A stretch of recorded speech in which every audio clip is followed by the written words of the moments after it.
दोस्तों आज से हम चालू कर रहे हैं बहुपद। क्लास 9th के लिए है बहुपद, ठीक है। तो सबसे पहले हम समझते हैं कि बहुपद क्या होता है। ये जो हमारी बुक रहेगी वो मनोहर रे बुक से हम सॉल्व कर रहे हैं, ठीक है। तो सबसे पहले हम समझते हैं कि बहुपद क्या होता है। बहुपद की हम परिभाषा समझ लेते हैं। लिखा है किसी भी बीजीय व्यंजक में चर की घात धनात्मक पूर्णांक या पूर्ण संख्या हो तो ऐसे बीजीय व्यंजक को बहुपद कहते हैं। तो यहाँ पर शब्द आया किसी भी बीजीय व्यंजक में। तो सबसे पहले बीजीय व्यंजक क्या होता है ये जानते हैं हम। उससे पहले हम जानेंगे कि चर में चर की घात क्या होता है, चर क्या होता है। तो सबसे पहले यहाँ पर लिखा है चर, उसके बाद हम बहुपद समझेंगे। सबसे पहले हम समझते हैं कि चर क्या होता है। यहाँ पर आया है चर, ठीक है। क्या आया है? चर। तो हम समझते हैं चर क्या होता है। चर का मतलब यहाँ पर हमने लिखा है जिनका मान बदलता रहता है चर कहलाते हैं। जैसे X Y Z A B C, जो भी हमारे ये इंग्लिश के जितने भी लेटर हैं ये हमारे चर कहलाते हैं। 26 हैं, ए बी सी डी, ये हमारे सभी क्या हैं? चर हैं। इनका मान क्या होता रहता है? बदलता रहता है। क्या होता है? इनका मान हमेशा बदलता रहता है, इसलिए इन्हें क्या कहते हैं? चर कहते हैं। जैसे देखो कैसे, जैसे हमने माना कि x बराबर हमने मान लिया 2, ठीक है। किसी क्वेश्चन में हमें आवश्यकता हुई, हमने x बराबर 2 मान लिया। और किसी दूसरे क्वेश्चन में हमें जब जरूरत हुई 4 की तो हमने x बराबर 4 मान लिया। कहीं पर हम x बराबर 10 मान लेते हैं, x बराबर हम क्या करते हैं? 15 मान लेते हैं। तो देखो x के मान लगातार क्या है? बदल रहे हैं। तो यानी कि जो बदलता है चर, चर का मतलब जो चल रहा हो, वेरिएबल मतलब जो चलता है, उसे हम चर कहते हैं। तो सर मैं आशा करता है आपको चर समझ में आ गया होगा कि चर क्या होता है। जिनका मान बदलता रहता है चर कहलाते हैं। जैसे ए बी सी डी, हम इन्हें यहाँ पर आपको उदाहरण लेकर समझा दिया कि चर क्या होते हैं। चर मतलब जो बदलते रहते हैं चर कहलाते हैं। उसके बाद में यहीं पर हम बात कर लेते हैं अचर। अचर का मतलब होता है जिनका मान बदलता नहीं है, अचर कहलाते हैं। जैसे हमारी जो संख्याएं हैं, ये हमने चर की बात की। अब इधर हम बात करेंगे अचर की। अचर का मतलब जो बदलता नहीं है। जैसे 1 2 3 4 5 6, इससे बदलेंगे नहीं। ये जो हमारे गिनती वाली संख्या जो अंक होंगे इन्हें हम क्या बोलेंगे? अचर कहते हैं। इतनी बात आशा करते हैं कि चर और अचर आपको समझ में आ गया होगा। यहाँ पर आया किसी भी बीजीय व्यंजन में चर, तो चर समझ गए क्या होता है, ठीक है। चर का मतलब जो बदलता है, चर समझ गए। उससे पहले यहाँ पर आया है बीजीय व्यंजक और अचर भी आप समझ गए। जब हम क्या करा दें, चर का गुणा करा दें अचर से, चर का गुणा करा दें अचर से, तो हमें प्राप्त हो जाता है बीजीय व्यंजक। क्या प्राप्त हो जाता है? बीजीय व्यंजक प्राप्त हो जाता है। जब चर का गुणा हम करा दें अचर से तो हमें बीजीय व्यंजक प्राप्त हो जाता है। यानी कि यहाँ पर शब्द आया बीजीय व्यंजक। तो बीजीय व्यंजक किसे कहते हैं? जब से हमने मान लिया अचर, चर हमने ले लिया x और यहाँ पर अचर है ये 2, जब इसका हम गुणा कराएंगे तो ये 2x आएगा। यही हमारा क्या है? बीजीय व्यंजक है, बीजीय व्यंजक है। इतनी बात आप लोगों को आशा करते हैं कि समझ में आ गई होगी। बीजीय व्यंजक क्या होते हैं घात जान गए। अब उसके बाद करते हैं चर की घात आया है। क्या? चर की घात, चर की घात। तो चर की घात क्या होती है? जो चर के ऊपर क्या लगी हो? घात लगी हो, पावर लगी हो, उसे हम चर की घात कहते हैं। जैसे यहाँ पर लिखा है x, यहाँ पर क्या लिखा है? x लिखा है। ये चर है ना, तो चर की घात यहाँ पर कुछ नहीं, इसका मतलब है किसी की पावर कुछ ना हो, एक होता है, इसकी पावर 1 है। तो चर की घात, अब यहाँ पूछे चर की घात कितनी है, तो चर की घात 1 है। अगर ऐसे देखें एक्स स्क्वायर लिखा है, ये चर है और चर की घात कितनी है, तो चर की घात यहाँ पर 2 है। तो अब आशा करते हैं कि इसमें जो भी शब्द यूज हुए हैं किसी भी बीजीय व्यंजक में, तो आपको बीजीय व्यंजक समझ में आ गया होगा, चर समझ में आ गया होगा, और चर की घात भी आप लोगों को समझ में आ गया होगा। अब हम इसकी परिभाषा समझते हैं। बहुपद किसे कहते हैं? किसी भी बीजीय व्यंजक में चर की घात धनात्मक पूर्णांक या पूर्ण संख्या हो तो ऐसे बीजीय व्यंजक को बहुपद कहते हैं। कहने का मतलब है कि जो चर की घात हो, क्या चर की घात क्या हो, इन्होंने कहा चर की घात धनात्मक पूर्णांक हो। क्या हो? जैसे हमने लिखा x² प्लस का 2x, ठीक है, ऐसे हटाओ, हमने लिखा ये x² लिखा। अब कहते हैं ये चर की घात, चर है और चर की ये क्या लिखी, घात।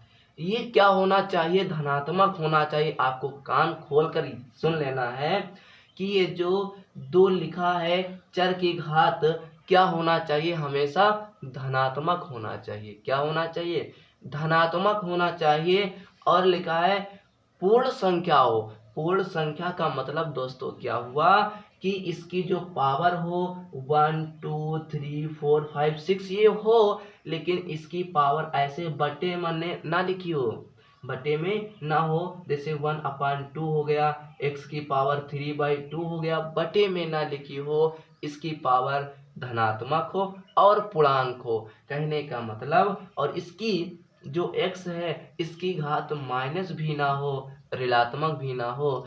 तो यदि किसी चर की घात हमने क्या बताया, धनात्मक है, पूर्णांक का मतलब वो सही बटे में ना लिखी हो, और धनात्मक हो यानी कि माइनस ना हो, तो हम उसे बहुपद बोलेंगे। तो उसे हम क्या कहेंगे, बहुपद कहेंगे। तो बहुपद कहेंगे। अब यहाँ पर समझिए, अब हम बात करते हैं पदों के आधार पर बहुपद के प्रकार। ठीक है, पदों के आधार पर, जैसे यहाँ पर लिखा है रैखिक बहुपद, या इसे एक पदी बहुपद भी कहते हैं। तो ये एक पदी बहुपद क्या होता है, हम समझ लेते हैं। एक पदी बहुपद क्या होता है? एक पदी बहुपद, एक पदी मतलब जिसमें केवल एक पद हो। जैसे लिखा है x, ये कितना पद है, एक पद। जैसे लिखा हो 2x², ये एक पद है, तो इसे एक पदी बहुपद बोलेंगे। जैसे यहाँ पर लिखा है 3x³, एक पद है। 4x, ये सभी क्या है, एक पद वाले हैं। तो इसे हम बोलेंगे एक पदी बहुपद, या इसे हम कहते हैं रेखिक बहुपद। इसे हम क्या बोलेंगे, एक पदी। एक पदी का मतलब हो गया 2x² कुछ भी हो सकता है, 4x, लेकिन उसमें पद कितना होना चाहिए, एक होना चाहिए। ठीक है, एक पदी समझ में आ गया। उसके बाद हम बात करते हैं द्विपदी बहुपद की। तो द्विपदी बहुपद का मतलब क्या हुआ, इधर देखिए, द्विपदी बहुपद में हम बात करेंगे जैसे 2x² प्लस 1, इसमें देखो एक पद ये हुआ, एक पद ये, दो पद हो गए। अगला लिखा है 3x प्लस 4, ये कितना हो गया, दो पदी बहुपद है। और लिखा है 4x² प्लस 1, ये हमारा क्या है, दो पदी बहुपद है।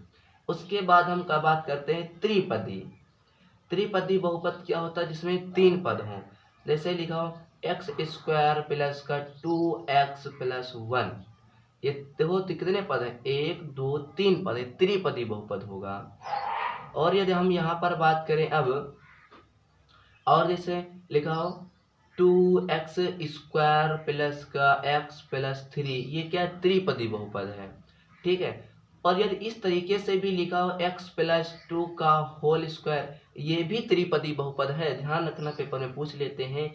ये त्रिपदी बहुपद क्यों है, जब इसका हम सूत्र खोलेंगे तो आएगा x² प्लस का 4 प्लस का 2, और x होगा x, और यहाँ पर होगा 2। जब इसको हम सॉल्व करेंगे, x² प्लस 4 और प्लस 2 दूना 4x, इतना आ गया। ये क्या है, देखो त्रिपदी बहुपद है। ये क्या है, त्रिपदी बहुपद है। ठीक है, बात समझ में आई कि नहीं आई, त्रिपदी बहुपद की? बिल्कुल आई होगी समझ में, आशा करते हैं। अब हम बात करते हैं एक्सरसाइज 2A। ये हमारी कक्षा 9th की बहुपद चल रही दोस्तों, हमने पहले ही बता दिया।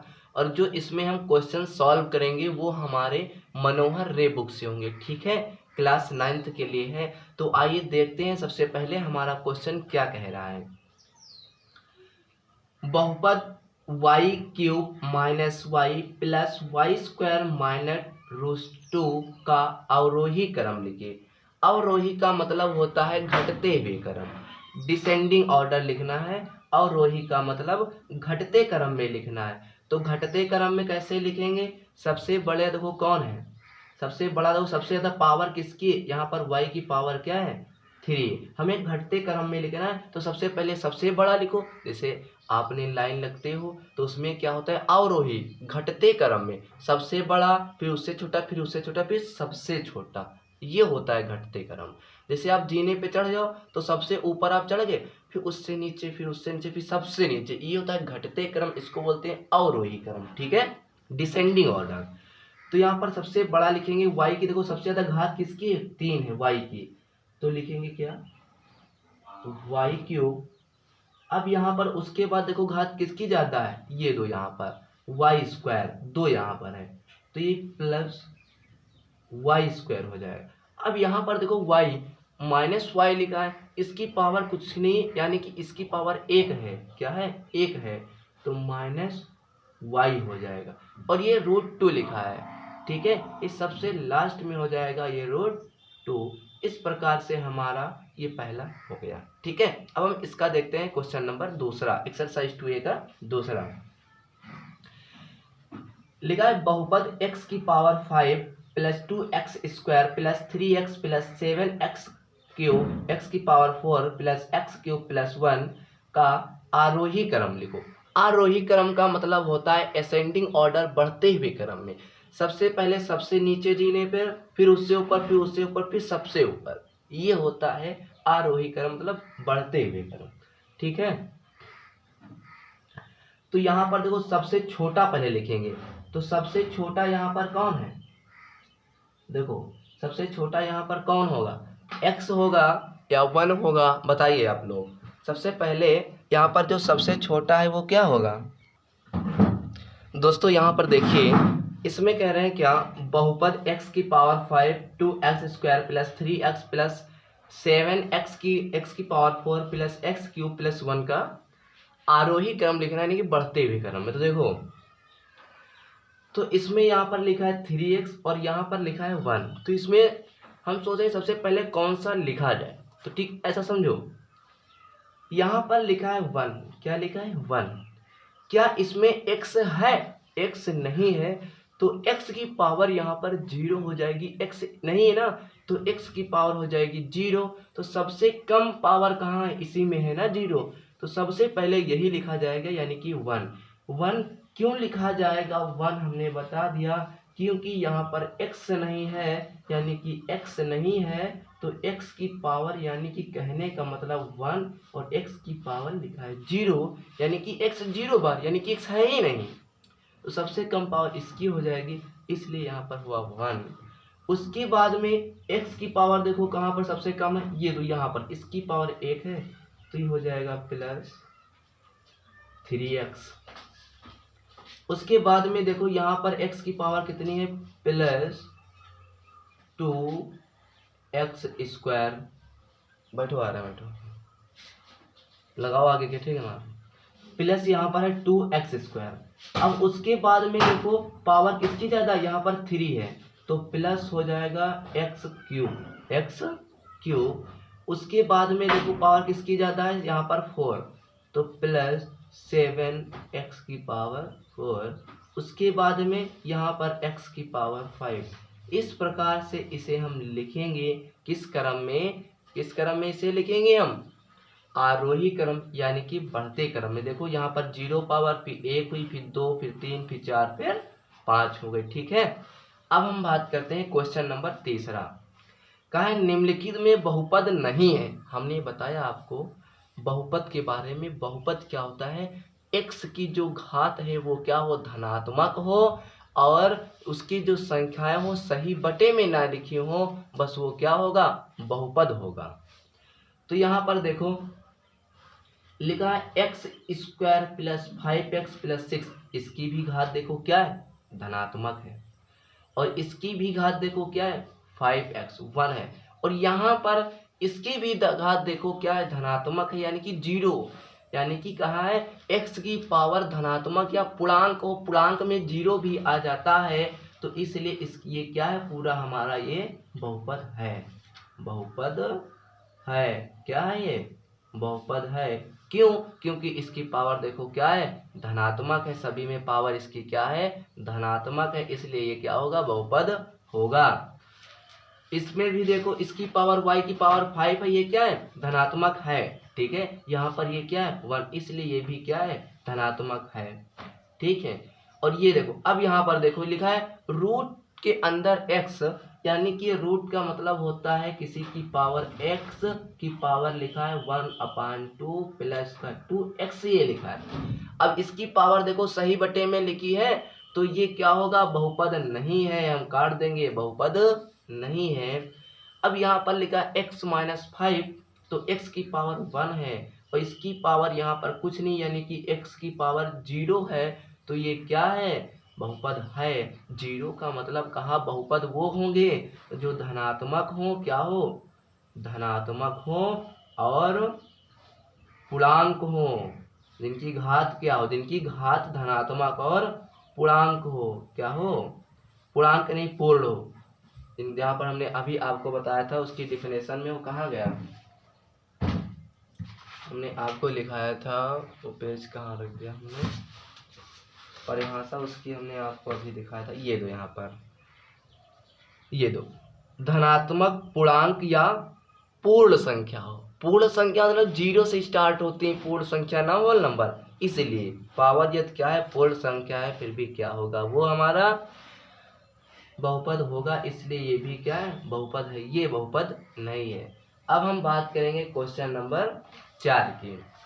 तो क्वेश्चन नंबर हमारा 4 क्या कह रहा है कि निम्नलिखित फलनों में कौन कौन से बहुपद हैं। चलो बहुपद बताना, ये देखो बहुपद है, यहाँ पावर 2 है, यहाँ पावर 1 है, यहाँ पावर 0, यानी कि ये बहुपद है।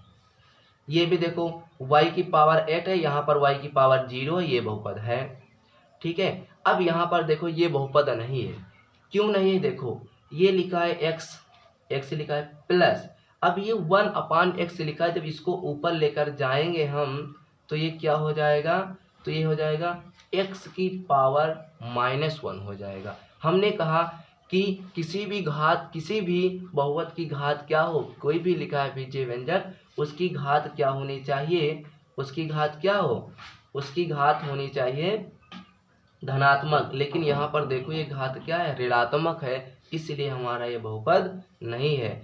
अब ये भी देखो ये बहुपद क्या है नहीं है बहुपद, क्योंकि यहाँ पर यहाँ तो ये तो ठीक है कि इसकी घात देखो 3x² लिखा है, ये ठीक है प्लस, लेकिन यहाँ पर जो लिखा है √x, यानी कि इसकी पावर लिखा है x की पावर 1/2 सही बटे में हो गया, इसलिए ये बहुपद हमारा नहीं है। अब देखते हैं यहाँ पर ये भी हमारा बहुपद नहीं है, क्यों, क्योंकि इसको जब ऊपर लेकर जाएंगे x की पावर -2 हो जाएगा, उसी तरीके से यहाँ भी, इसलिए ये हमारा बहुपद नहीं है। अब ये देखो x की पावर 4 - 3x + 2, ये बहुपद है।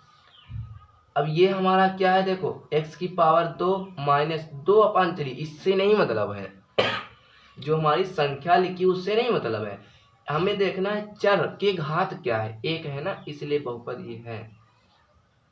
ये भी बहुपद है और ये भी बहुपद है, ठीक है। तो बात आपको यहाँ तक क्वेश्चन नंबर 4 तक बिल्कुल समझ में आ गई। यदि कोई बात आपको समझ में नहीं आती है तो ठीक है, यदि कोई हम बता रहे आपको समझ में नहीं आता है तो मेरा ये नंबर है, व्हाट्सएप करके आप मुझसे पूछ सकते हैं कोई भी चीज़ इसमें से आपको समझ में नहीं आती, ठीक है। अब हमारा ये है निम्नलिखित में से प्रत्येक में x² का गुणांक ज्ञात करो। x² की मतलब गुणांक, मतलब x² के आगे क्या लिखा है, उसमें किसका गुणा हो रहा है, ये आपसे पूछ रहा है। तो यहाँ पर देखो लिखा है x² लिखा है प्लस x²। अब देखो x के आगे कुछ नहीं लिखा है, यानी कि 1 लिखा है, क्या लिखा है 1 लिखा है, तो एक्स स्क्वायर का गुणांक, और निशान भी लिया जाएगा साथ में प्लस का 1, और लेकिन प्लस लिखा नहीं जाता है इसलिए 1 होगा। एक्स स्क्वायर का गुणांक क्या होगा? 1 होगा। एक्स स्क्वायर का गुणांक क्या होगा? गुणांक पूछा है तो ये 1 क्या हो जाएगा? गुणांक हो जाएगा किसका? एक्स स्क्वायर का गुणांक 1 होगा। अब यहाँ पर देखो एक्स स्क्वायर का गुणांक, अब यहाँ पर भी देखो क्या लिखा है? माइनस एक्स स्क्वायर लिखा है। अब एक्स स्क्वायर क्या है? कुछ नहीं, यानी 1 लिखा है, लेकिन अब निशान माइनस होगा तो एक्स स्क्वायर का गुणांक क्या है? -1। यानी कि एक्स स्क्वायर के आगे जो लिखा है वही उसका क्या होगा? गुणांक होगा, लेकिन निशान के साथ में। ये बात आपको ध्यान रखना है। यहाँ पर लिखा है एक्स स्क्वायर का गुणांक क्या है, तो एक्स स्क्वायर के आगे क्या लिखा? π/2, यानी कि इसका जो गुणांक होगा वो हो जाएगा π/2 हो जाएगा। अब यहाँ पर लिखा है क्या? इसमें तो ये एक्स स्क्वायर कह ही नहीं रहा है, इसमें क्या होगा? क्वेश्चन हमने गलत उतार लिया क्या? किताब इधर देखते हैं, 1 मिनट रुक जाओ। क्वेश्चन सही है, ठीक है। यहाँ पर यही लिखा है, रूट के अंदर 2x - 1 लिखा है, तो यहाँ पर एक्स स्क्वायर है ही नहीं, तो एक्स स्क्वायर नहीं है, यानी कि एक्स स्क्वायर नहीं, यानी कि उसका जो गुणांक होगा वो क्या हो जाएगा? 0 हो जाएगा। तो एक्स स्क्वायर का जो गुणांक होगा वो क्या हो जाएगा? 0 हो जाएगा, ठीक है। अब हम बात करते हैं इसके क्वेश्चन नंबर 4 हो गया, 5 हो गया, अब हम क्वेश्चन नंबर 6 की बात करते हैं। ये क्वेश्चन नंबर 6 कह रहा है कि निम्नलिखित व्यंजकों में एक पदी, द्विपदी और त्रिपदी मालूम कीजिए। एक पद और दो पदी और त्रिपदी आपको क्या करना है? बताना है। तो हमने आपको पहले ही बता चुके प्रारंभ में, यदि आप वो मेरा पहले का जो हमने बताया, यदि आपको वो चीज़ें पता है, एक्सरसाइज में कुछ नहीं है, ठीक है। तो यहाँ पर लिखा है निम्नलिखित व्यंजकों में एक पदी, द्विपदी और त्रिपदी मालूम कीजिए। इसमें देखो एक पद ही तो है, तो ये एक पदी हो गया, एक पदी हो गया। अब यहाँ पर देखो एक पद ये हुआ, एक पद ये हुआ, तो ये द्विपदी हो गया। अब इसमें देखो ये, हाँ देख लो, लिखा है x+1 का होल स्क्वायर। जब इसको हम खोलेंगे तो आएगा, ये त्रिपदी है। देखो कैसे, जब इस तरह कोई इस होल स्क्वायर में लिखा हो, माइनस का लिखा हो होल स्क्वायर में, तब वो क्या होगा? त्रिपदी होगा। कैसे? देखिए x का x² +1 + 2x होगा। जब इसका हम होल स्क्वायर खोलेंगे ये आएगा। अब इसमें देखो एक पद ये हुआ, एक पद ये हुआ, एक पद ये हुआ, तो ये हमारा हो जाएगा त्रिपदी हो जाएगा। कौन सा हो जाएगा? त्रिपदी हो जाएगा। समझ में आगे होगी बात। अब ये भी इसका जब होल स्क्वायर खोलेंगे तो ये भी त्रिपदी होगा हमारा, उसी तरीके से त्रिपदी होगा। अब इसमें तो देखो 3 पद हमें दिखाई दे रहे हैं, तो इसलिए ये भी क्या है? त्रिपदी है। और ये क्या है? -25x, ये क्या है? सिर्फ इसमें एक ही पद है, तो ये एक पदी हो जाएगा। एक पदी, या इसको हम बोलते हैं रैखिक बहुपद, ठीक है। एक पदी को हम रेखीय बहुपद भी कहते हैं। अब हम बात करेंगे क्वेश्चन नंबर 7 की। निम्नलिखित बहुपदों का आरोही क्रम में लिखिए। आरोही क्रम का मतलब होता है बढ़ते हुए क्रम में लिखिए, ठीक है। लिख देते हैं। तो सबसे पहले इसमें देखो x यहाँ पर नहीं है, x की घात यहाँ पर 0 है, तो इसको हम क्या लिखेंगे? ये देखिए, तो इसको हम क्या लिखेंगे? इसी से हम लिख देते हैं, चलो। तो सबसे पहले आएगा 7 बढ़ते हुए क्रम में। यहाँ पर x की पावर क्या है? कुछ नहीं, यानी कि 0 है। तो सबसे पहले आएगा 7। क्यों आएगा? क्योंकि यहाँ पर x नहीं है ना, तो x की पावर 0। हम आरोही मतलब बढ़ते क्रम में, तो सबसे पहले हम छोटी से स्टार्ट करेंगे। x हुआ, उसके बाद में यहाँ ये प्लस इसकी पावर 1 हो जाएगी, तो ये x आएगा। फिर देखो दो पावर किसकी है? -5x² है। फिर 3 देखो किसकी है? 3 है नहीं, 4 है कहीं? 4 पावर नहीं, 5 है, तो +2x², x की पावर 5 है। उसके बाद 5 6 है कहीं? पावर नहीं, 7 है, +5x की पावर 7। उसके बाद देखो प्लस x की पावर 8 दिया गया है, ठीक है। ये हमारा हो गया। अब ये इसको भी हम लिख देते हैं। यहाँ पर देखो क्या लिखेंगे? अंक है यहाँ पर 1। अब इसमें x नहीं ना, तो x की पावर 0, यानी कि सबसे पहले ये हो जाएगा बढ़ते क्रम में। उसके बाद देखो पावर 1 किसकी है? x की है, तो प्लस x हो जाएगा। उसके बाद में 2 पावर किसकी है? +x² की है, x²। 3 पावर किसकी है? +x³ है, ठीक है। फिर माइनस का 4 पावर नहीं 5 है तो x की पावर 5, इस प्रकार से ये भी हो जाएगा। अब हम देखते हैं तीसरा, ये क्या लिखा है, x की पावर 5, इसमें देखो क्या है 17 ये लिखा है, इसमें क्या है 17 हो जाए, इसकी में x नहीं यानी 0 है। फिर उसके बाद वो 1 किसकी पावर, यहाँ पर प्लस x लिखा है, ये हो गया। अब उसके बाद हम देखते हैं यहाँ पर 2 पावर किसकी है, माइनस एक्स स्क्वायर। अब उसके बाद देखते हैं 3 पावर माइनस एक्स क्यूब। उसके बाद हम देखते हैं यहाँ पर 4 किसकी, माइनस एक्स 4 की पावर 4। फिर प्लस देखते हैं तो x की पावर 5।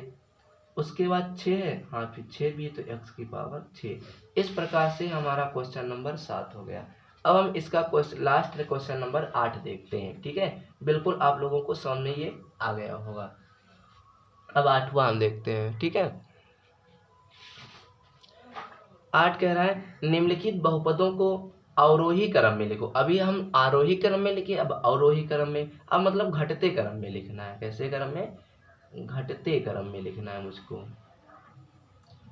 सबसे अब देखो बड़ा सबसे ज्यादा पावर किसकी, 5, तो इसको हम क्या लिखेंगे, -4x की पावर 5 सबसे बड़ा लिखेंगे। फिर उससे छोटी पावर यहाँ पर 4 है तो प्लस 2x की पावर 4। उसके बाद में होगा प्लस 7x क्यूब हो जाएगा। फिर पावर 2 किसकी है, यहाँ पर प्लस 13x स्क्वायर। अब कोई पावर बची, बस हो गया। इस प्रकार से इसको हमने क्या, अवरोही क्रम यानी कि घटते क्रम में, सबसे बड़ा फिर उससे छोटा फिर उससे भी सबसे छोटा, घटते क्रम में हो गया। अब इसमें भी हम लिखेंगे तो सबसे छोटा कौन है, अब सबसे बड़ा पहले लिखेंगे, इसमें घटते क्रम में लिखेंगे 4 पावर है तो होगा 2y की पावर 4। अब यहाँ पर 3 पावर किसकी लिखी है, यहाँ पर y क्यूब लिखा है प्लस y की पावर 3। अब 2 पावर किसकी है, प्लस 2y, 2 पावर किसकी है 3, खाली y स्क्वायर लिखा है ये 2, तो ये क्या हो जाएगा, y स्क्वायर हो जाएगा। ठीक, उसके बाद में 1 तो ये हो गया 3y। उसके बाद में क्या हो जाएगा, प्लस का 8, ये हमारा हो गया घटते क्रम में। ठीक है, अब इसका हम लास्ट ये देखते हैं, इसको घटते क्रम में तो सबसे बड़ा पावर किसकी है, यहाँ पर x की पावर 4 है। उससे छोटी पावर किसकी है 3, तो प्लस x की पावर 3। उससे छोटी पावर किसकी है 2, तो 5x की पावर 2। उसकी छोटी किसकी है 5x। फिर उससे छोटी किसकी है ये 7। इस प्रकार को हमने इसको क्या किया, अवरोही क्रम में लिख दिया। तो दोस्तों हमने ये आज एक्सरसाइज 2A समाप्त कर ली। इसी तरीके से हम आपको मिलेंगे नेक्स्ट वीडियो में एक्सरसाइज 2B के साथ। आप लोग मेहनत कीजिए और जितना हमने बताया है इसको फिर कॉपी में आप लोग क्या कीजिए, नोट कीजिए। और एक एक क्वेश्चन जैसे हमने मेहनत करके लगाया आप भी कॉपी में लगाइए, जिससे जब पेपर आए तो आप लोगों को सिर्फ अपनी नोटबुक देखना हो, बस इधर उधर रफ में ढूंढना ना पड़े कहाँ लगाया है। ठीक है, और यदि हम मेहनत कर रहे हैं, यदि आपको लग रहा है कि मेहनत कर रहे हैं तो चैनल को सब्सक्राइब और लाइक जरूर कीजिएगा। ठीक है, फिर मिलते हैं नेक्स्ट वीडियो में, तब तक के लिए धन्यवाद।